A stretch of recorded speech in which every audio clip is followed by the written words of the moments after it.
TV América, transmitiendo desde México para todo el planeta. Buenos días América, buenas tardes Europa, buenas noches Asia. Yo soy su sommelier de cabecera, Lupita García, en su programa Alma de Vino. En esta ocasión, mis queridos wine lovers, vamos a dedicar este programa a todas sus preguntas. Es muy importante que hagamos una pequeña recopilación de todos los programas anteriores, además de darles las gracias por su preferencia, por estar con nosotros. Así es que el día de hoy vamos a hacer un programa especial contestando todas sus preguntas en base a todo su interés sobre este tema y este maravilloso mundo del vino. No se lo pierdan, este programa estará súper interesante. Y aparte, no duden en seguir mandando todas sus preguntas, porque nosotros seguiremos metiéndonos en este maravilloso tema para que ustedes sigan aprendiendo cada vez más. No se lo pierdan, continuamos. Mis queridos amigos, nos llegó una pregunta súper interesante. Nos preguntan, ¿cuál es la diferencia entre vinos crianza, reserva y gran reserva? ¡Qué maravillosa pregunta! Miren, vamos a empezar hablando un poco sobre la denominación de origen de España. ¿Esto qué significa? Que hay un consejo regulador en España que son los únicos encargados en poderle dar estas tres características a los vinos. Estamos hablando de vinos crianza. ¿Qué significa crianza? Que estos vinos pasaron 3 años en una crianza. Esto quiere decir 3 años, año y medio en una barrica y año y medio en una botella. Ese fue su proceso de guarda, de crianza. 3 años para los vinos en este tipo de característica. Después tenemos los vinos reserva. Los vinos reserva llevan 5 años en una crianza o en una guarda entre barrica y botella. ¿Esto qué quiere decir? Que son 3 años en barricas y 2 años en una botella. Entonces, cuando tenemos esas características de guarda, recuerda, 3 años en barrica, 2 años en botella, eso quiere decir que ese vino ya puede tener la característica como vino reserva. Y después vienen los vinos gran reserva.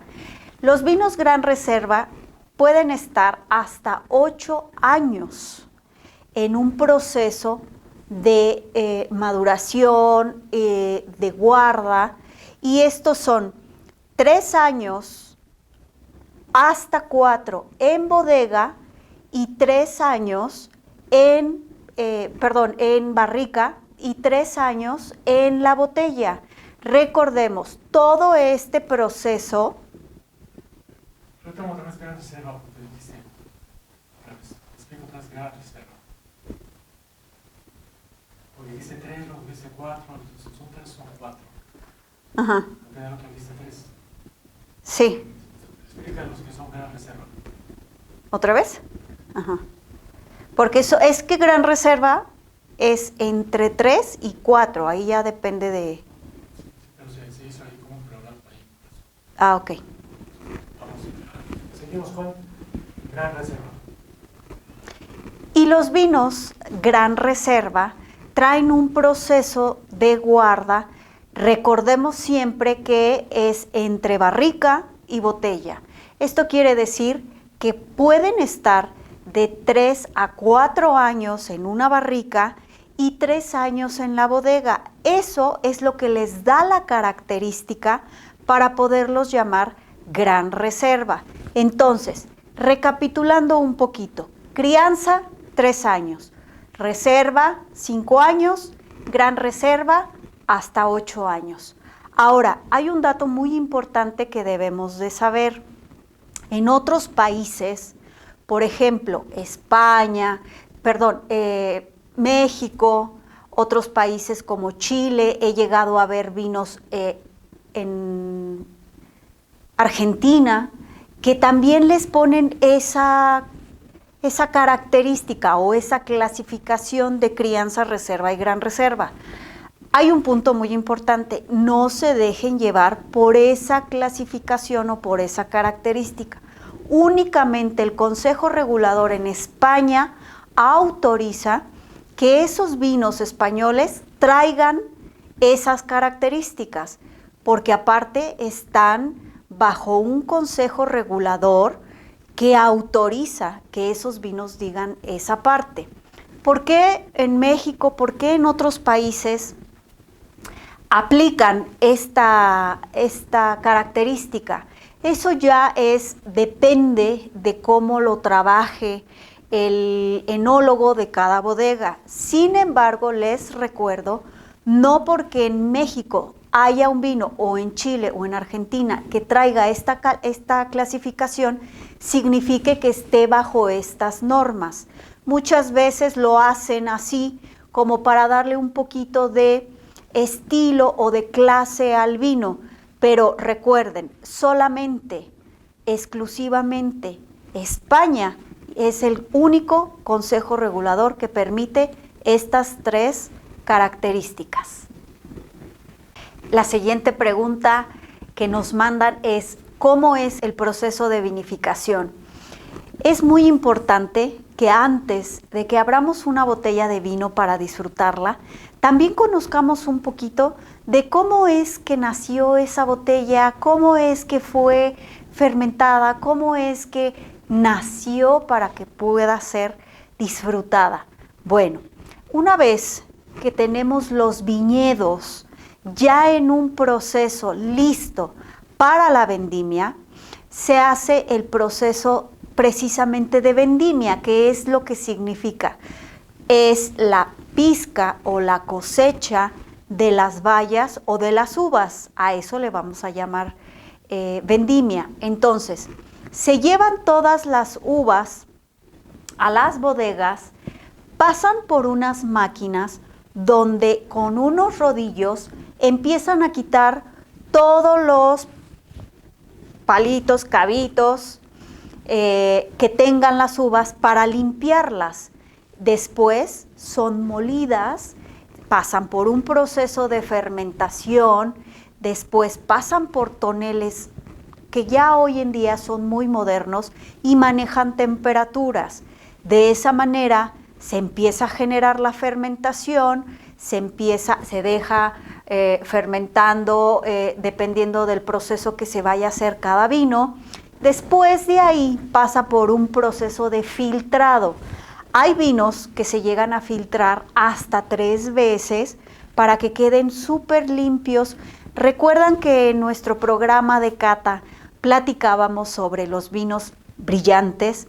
Bueno, el proceso de filtración es lo que va a hacer que nos den esos vinos brillantes y que no se vean opacos con toda la fermentación por la que pasaron. Después, ya de ahí, dependiendo de la calidad de las uvas, es como el enólogo es el que se va a encargar de pasar las uvas o ese caldo, le vamos a llamar, a ya sea barricas o directamente a la botella. Si pasa por barricas, entonces ya el enólogo será el encargado de saber cuánto tiempo permanecerá en cada una de las barricas. Si pasa por botella, se hace un proceso también de guarda que probablemente requiera de algunos meses o algún tiempo para que se asiente el vino y ya después se va a las tiendas para que sea disfrutado por todos ustedes. Una de las preguntas más bonitas que engloba a todo este maravilloso mundo del vino. Y nos preguntan, ¿qué es el maridaje? ¡Qué buena pregunta! Fíjense amigos, el maridaje viene de la palabra francesa mariage, que significa matrimonio, que esto significa el complemento perfecto entre un alimento y una bebida. En este caso estamos hablando del vino. porque se puede maridar con cualquier tipo de bebida. Pero en esta ocasión vamos a platicar un poquito del maridaje y el vino. Entonces, tenemos 3 tipos de maridaje. Tenemos el maridaje en línea, que esto significa cuando yo tengo un platillo les voy a explicar primero con el vino. Cuando yo tengo un vino de características, llamémosle seco, yo lo voy a maridar con un vino, con un platillo que sea muy a la par de la misma característica del vino. Por ejemplo, en México tenemos un platillo muy tradicional que es el mole. Hay moles en México que tenemos una gran variedad y una gran versatilidad de moles, y tenemos 2 tipos de moles. Tenemos el mole oaxaqueño, que es un mole más neutro, más seco, más de un sabor no tan dulce como a la versión del mole poblano, que es un mole con un poquito más de dulzor, con un poquito más de chocolate. Entonces, tenemos estos 2 ejemplos, un mole seco y un mole dulce. Después, ¿cómo voy a hacer un maridaje en línea con estos 2 moles? Tengo un vino seco que voy a maridar con el mole oaxaqueño, o tengo un vino afrutado que voy a maridar con el mole poblano. De estas 2 maneras hago un maridaje en línea, ¿ok? También, por ejemplo, en México tenemos un platillo muy tradicional, por ejemplo, el chile en nogada. Nuestro maravilloso chile en nogada en México es un chile poblano relleno de carne molida con muchísimos ingredientes como almendras, frutos secos, nueces, piñones. También se le pone uvas pasas, acitrón. En México el acitrón es una uva, es una fruta cristalizada. Todo el relleno trae manzana, durazno, pera. Entonces, imagínense todo ese relleno con el que va el chile. Después hacemos una crema que le llamamos nogada porque está hecha con nueces. Entonces, este chile muy característico del mes de septiembre en México tiende a ser ligeramente dulce, es un platillo ligeramente dulce. Entonces, si yo quiero hacer un maridaje en línea con un chile en nogada, que es un platillo dulce, entonces voy a meter un vino, puede ser o un vino tinto afrutado o un vino blanco dulce, ¿ok? ¿Estamos? Eso es el maridaje en línea. Después tenemos el maridaje de contraste. El maridaje de contraste es, ¿se acuerdan el ejemplo de los moles? Que tenemos el mole seco oaxaqueño y el mole dulce poblano. Y de este lado tenemos un vino seco y un vino afrutado. Estos iban en línea. Ahora, yo quiero hacer un maridaje de contraste, simplemente los cambio. El mole seco hago un contraste con el vino afrutado y el mole dulce poblano lo hago contraste con el vino seco. Eso sería el maridaje en contraste. Por ejemplo, regresando al chile en nogada, que es dulce, si quiero hacer un maridaje en contraste, le pongo un vino seco. Puede ser un vino blanco o un rosado seco. Después tenemos el maridaje regional. El maridaje regional es vinos de la región, alimentos de la región. Por ejemplo, un vino español siempre va a maridar o va a quedar perfecto, por ejemplo, con una paella. Un vino italiano siempre nos quedará perfecto con una pasta o una pizza. Un vino mexicano siempre nos quedará perfecto con platillos mexicanos. Esa sería una parte de el cómo poder maridar. Otro concepto de maridaje está el vino tinto con carne, el vino blanco con pescados y mariscos. Eso es cierto. Sin embargo, hoy se han roto mucho esos conceptos del vino tinto con carne, vino blanco con mariscos. Les voy a decir por qué. Hace mucho tiempo los vinos eran muy estructurados y ya teníamos una referencia de cómo eran: vinos tintos fuertes, vinos blancos ligeros. Sin embargo, hoy, en la actualidad, se hacen vinos tintos ligeros que se pueden maridar con carnes blancas o pescados y mariscos.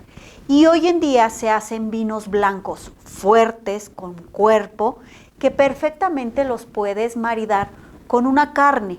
A lo mejor no una carne tan agresiva como pueda ser un ribeye, un lechón, que esas carnes fuertes, agresivas, siempre quedarán con un vino tinto.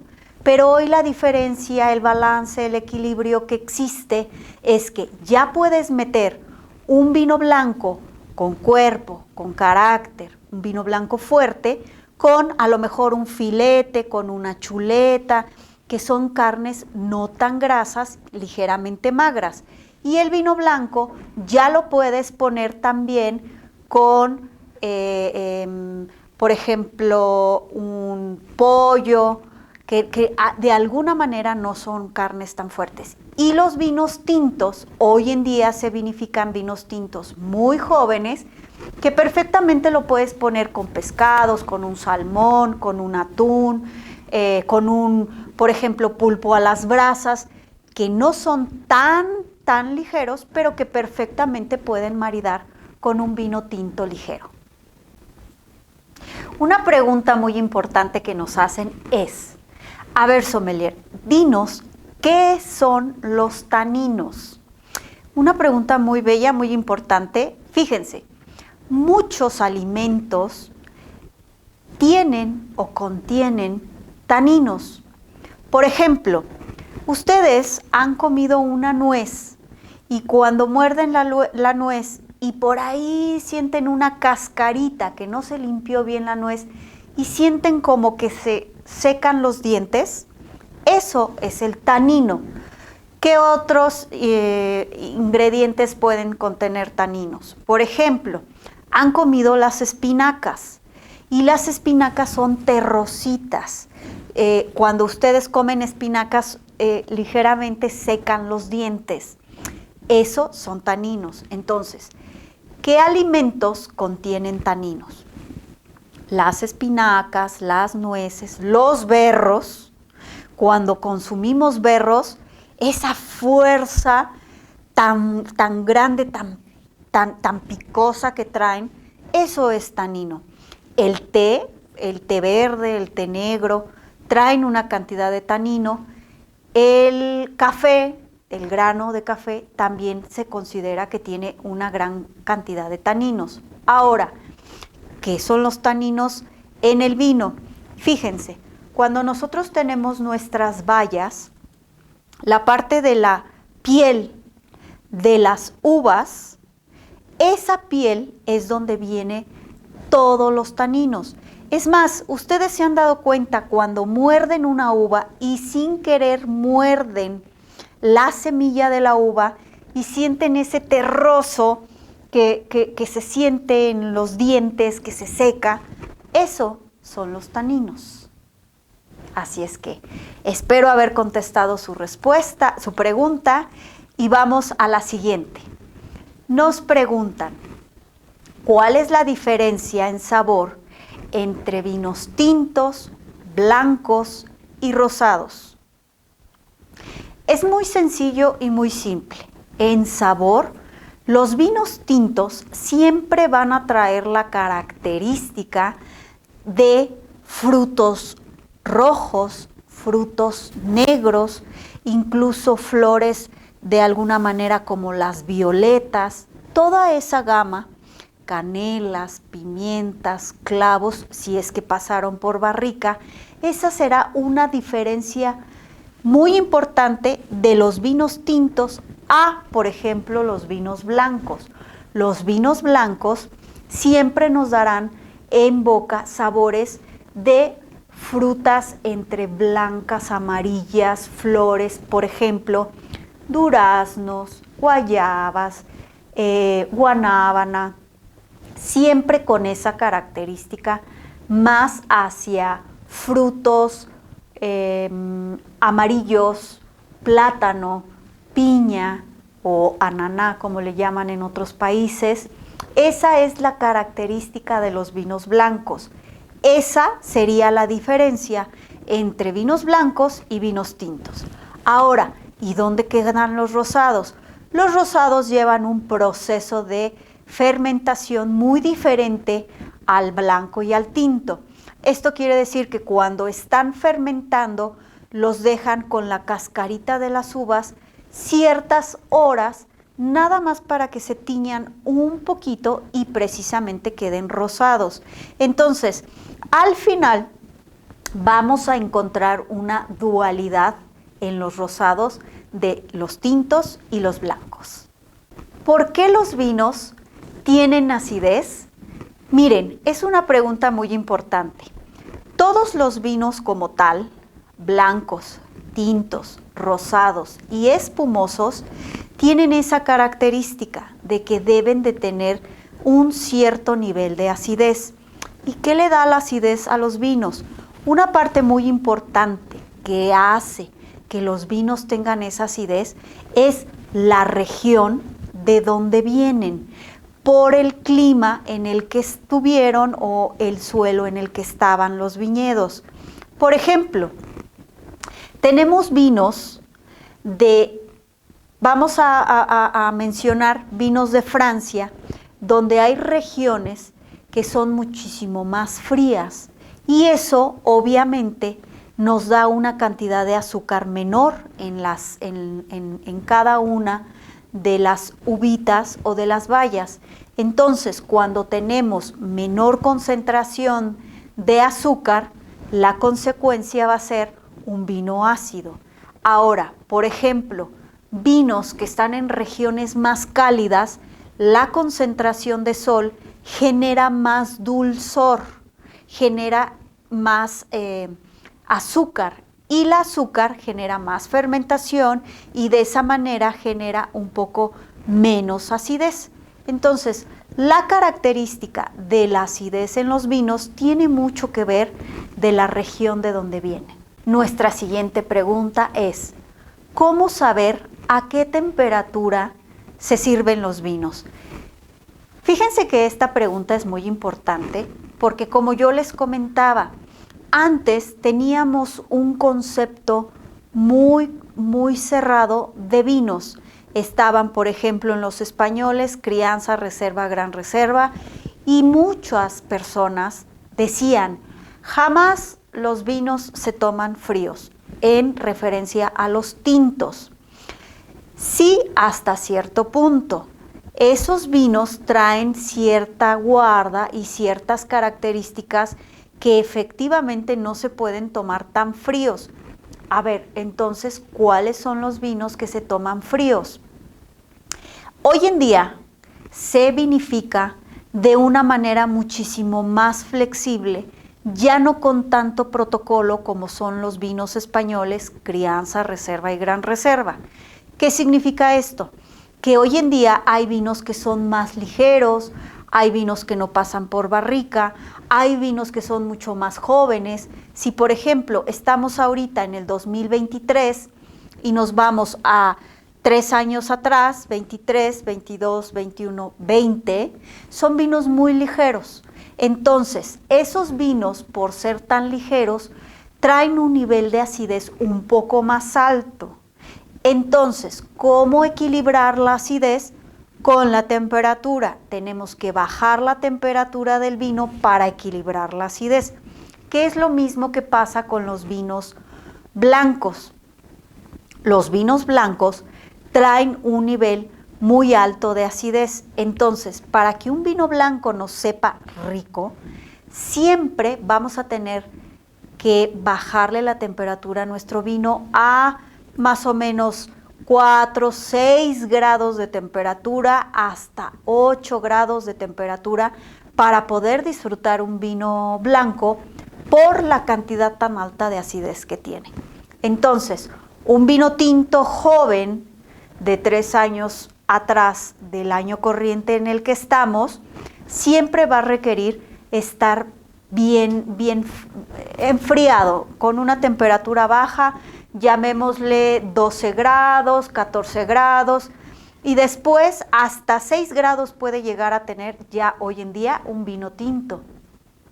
Después vamos evolucionando, vamos pasando a vinos un poquito con más añada, si vamos hacia atrás, y estamos en el 2022, 2023, 22, 21, 20. Estos vinos los vamos a tomar como a 6 grados de temperatura si son tintos. Y luego nos vamos más atrás, 20, 19, 18, 17 y hasta 16. Ya son vinos que se toman un poquito a temperatura, llamémosle 12, 14 grados. Y ya vinos más añejos de más edad, entonces perfectamente los podemos consumir a 18 grados de temperatura.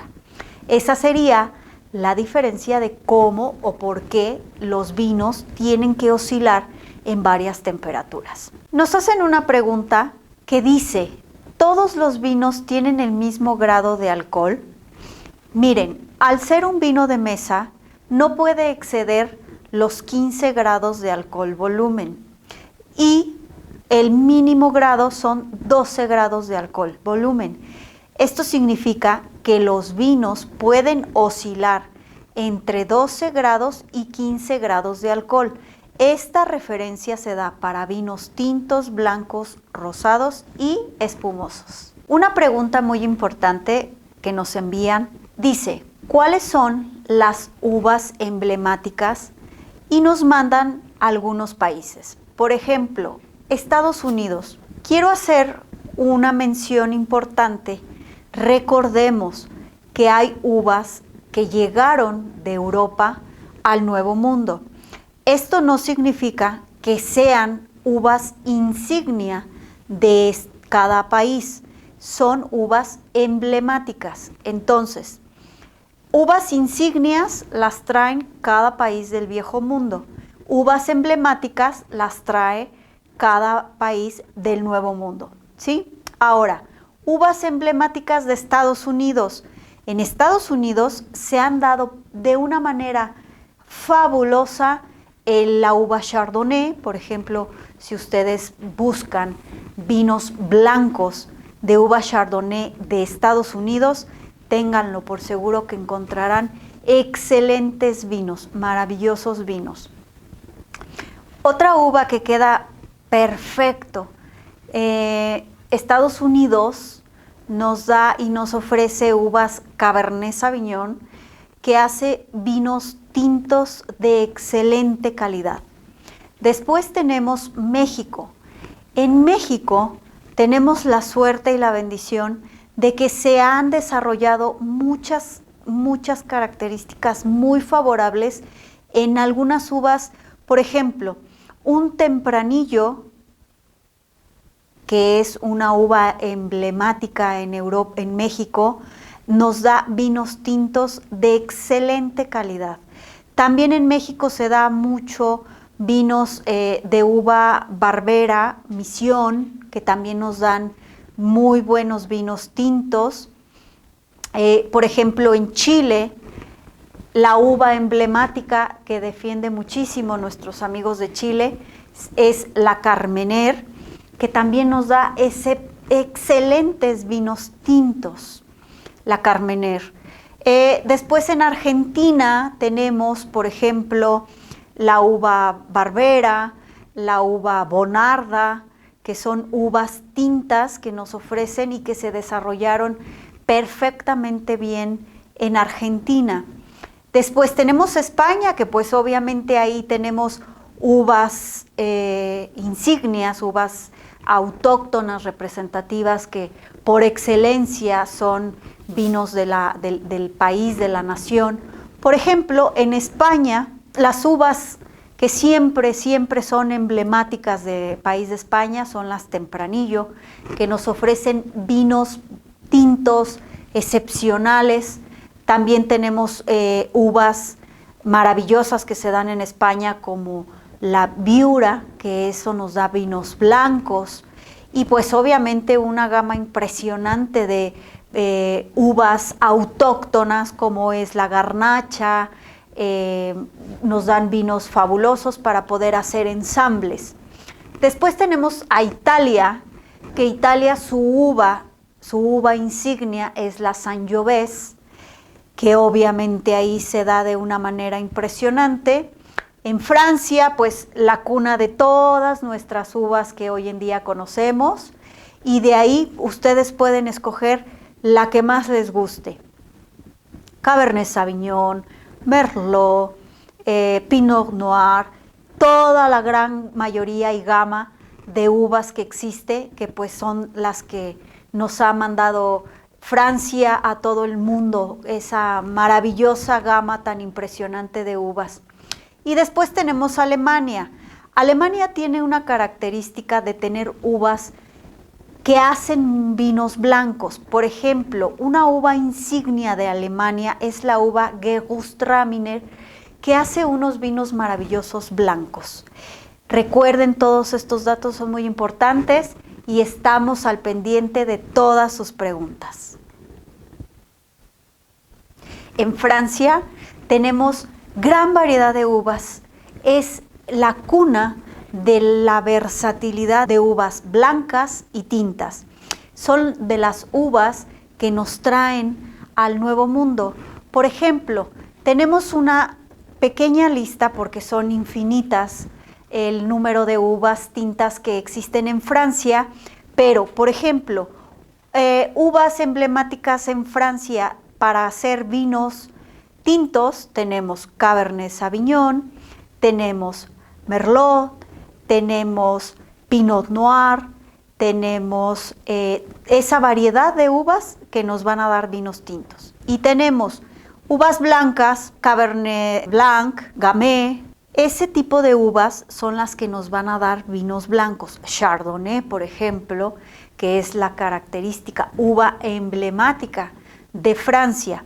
Ahora, también hay un tema muy importante. Tenemos el vino espumoso. El vino espumoso, que es el tradicional champán, que se hace con uvas blancas y con tintas. Para contactar con el programa, estamos mostrando en pantalla nuestras redes sociales. Esto fue Alma de Vino. Yo soy Lupita García, su sommelier de cabecera. Nos vemos en el próximo programa. Y por favor, no recuerden seguir mandando todas sus preguntas para que de esta manera podamos darle más seguimiento a todas sus dudas y resolver cada una. Muchas gracias, no se pierdan el siguiente programa. Buenas noches.